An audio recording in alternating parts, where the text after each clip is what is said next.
Happy Tuesday, class! I really enjoyed your retail presentations.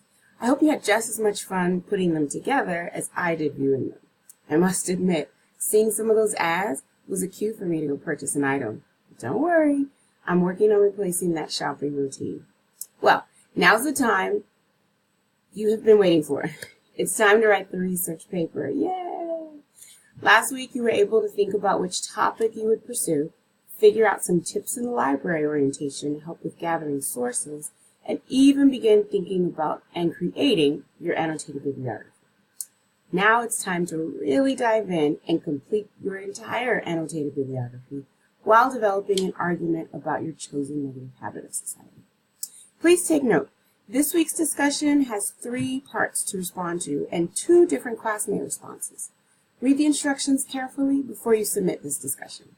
All right, let's do this. Have a great week.